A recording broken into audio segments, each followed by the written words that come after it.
एक बार की बात है, एक व्यक्ति गौतम बुद्ध के पास जाता है और उनसे सवाल करता है कि मेरे मन में कई प्रश्न जाग रहे हैं और मैं आपसे उन सभी प्रश्नों के उत्तर जानना चाहता हूँ। महात्मा बुद्ध मुस्कुराए और कहा, पूछो, तुम्हें क्या पूछना है। व्यक्ति ने कहा, मैं जीवन से बिल्कुल भी खुश नहीं हूँ, दुखों का पहाड़ ने मुझे घेर रखा है, मेरी जिंदगी में कुछ भी अच्छा नहीं हो रहा है, सब कुछ गलत ही गलत हो रहा है। ऐसे में आप मुझे इस प्रश्न का उत्तर देकर मुझे इस परेशानी से बाहर निकाल दीजिए। बुद्ध ने उस व्यक्ति की सारी बातें सुनी और उससे ही प्रश्न पूछा कि बताओ, तुम्हारे इस दुख का कारण है क्या, ऐसी कौन सी बात है जिसने तुम्हें इतना व्याकुल बना दिया है। महात्मा का प्रश्न सुनकर वह व्यक्ति कुछ देर तक सोच विचार करता रहा। वह बोला, मैं आपसे प्रश्न का उत्तर जानने आया हूँ और आप मुझसे ही प्रश्न पूछ रहे हैं। तब भगवान बुद्ध ने कहा कि हर व्यक्ति को खुद ही उसे अपना दुख का कारण पता होता है। अब तुम्हें ही इस दुख का कारण पता ना हो तो मैं तुम्हें इसका उत्तर कैसे दे पाऊंगा। फिर उस व्यक्ति ने कहा, बुद्ध, आप तो ईश्वर हैं। लोग कहते हैं कि आपको सबके बारे में पता है और सबकी परेशानी का उत्तर आप जानते हैं। उसकी बातें सुनकर बुद्ध ने कहा, तुम्हारी यही सोच तो गलत है। तुम सोच रहे हो कि कोई आएगा और तुम्हें तुम्हारी सारी परेशानियों से निजात दिलवाएगा। ऐसे में तुम गलत हो, क्योंकि तुम्हारे अलावा ऐसा कोई भी नहीं जो तुम्हारी मदद कर सकता हो। तुम्हें लगता है कि मैं बुद्धत्व प्राप्त कर चुका हूं तो मैं तुम्हारी सारी परेशानियां हल कर सकता हूं, तो तुम्हें गलत लगता है। तुम्हें बता दूं, मैं भी तुम्हारी तरह हूं और मैं इन सब चीजों से काफी दूर हूं। जिस दिन तुम्हारे अंदर तुम्हारी सारी उलझन खत्म हो जाएगी तब उस दिन से तुम्हें किसी बुद्ध के पास जाने की जरूरत नहीं पड़ेगी। फिर बुद्ध ने उस व्यक्ति से एक और प्रश्न किया, क्या तुमने कोई फूल देखा है। जिस पर उस व्यक्ति ने कहा, ये कैसा प्रश्न है, फूल तो हर व्यक्ति ने देखा होता है। इस पर महात्मा ने कहा, अब फूल सवेरे एक कली होता है, दिन में खिलकर फूल बनता है और फिर रात में मुरझा जाता है। इसीलिए अगर पुष्प भी यही सोचे कि वह शाम को मुरझा जाएगा तो फिर वह खिले ही क्यों। ऐसे में अगर तुम भी हमेशा दुखों के बारे में सोचते रहोगे बस तुम भी खुश नहीं रह पाओगे।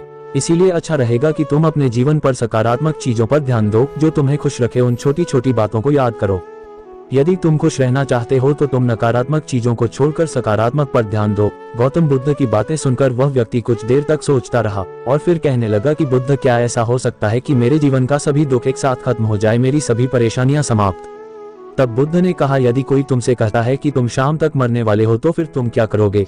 क्या तुम अपने दुखों के बारे में सोचोगे। तुम्हें ऐसी कोई भी समस्या याद नहीं आएगी जिसके लिए तुम अभी परेशान हो, क्योंकि तुम जीवन के अपने अंतिम पलों के बारे में ही सोच रहे हो।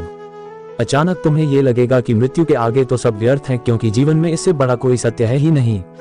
उस आदमी ने महात्मा को बीच में ही टोकते हुए कहा, तो आप क्या चाहते हैं, मैं दिन भर यही सोचता रहूं कि मैं मरने वाला हूं, और ऐसा करने से क्या मेरी समस्याओं का अंत हो जाएगा।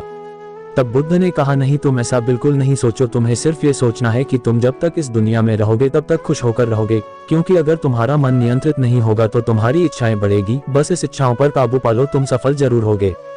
महात्मा की यह बात सुनकर व्यक्ति फिर बोला कि मुझे ये बताइए कि मन तो चंचल होता है, अतः इस पर कैसे काबू पाओ। इस पर भगवान बुद्ध बोले, पहले तो तुम्हें खुशी और दुखी का अंदर जानना होगा। खुशी के समय ज्यादा खुश ना हो और वही दुखी के समय ज्यादा दुख ना हो। अभ्यास के द्वारा अगर यह पता करने की कोशिश करोगे तो यही जानोगे कि तुम्हारी इच्छाएं ही वह होती है तो तुम्हारे दुखों का कारण बनती है।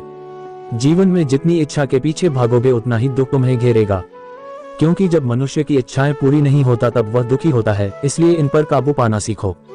ये सब कहने के बाद गौतम बुद्ध ने उस आदमी से एक बात और कही। उन्होंने कहा, चलो मैं तुम्हें एक ऐसी बात बताता हूँ, इसे जानने के बाद तुम्हारी सभी दुखों खत्म हो जाएंगे। महात्मा की बातें सुनकर व्यक्ति बहुत खुश हुआ और कहने लगा, कृपया मुझे वह उपाय बता दे। तब गौतम बुद्ध ने कहा, तुम 2 पन्ने और 1 कलम लेकर आश्रम के एक कोने में बैठ जाओ और किसी से बातें मत करना। एक पन्ने पर अपना सारा दुख और उसका कारण लिखना और एक पन्ने पर सारा सुख आराम से लिखना, क्योंकि तुम्हारे पास समय बहुत है। इसके बाद वह आदमी बुद्ध को प्रणाम करके वहां से चला गया।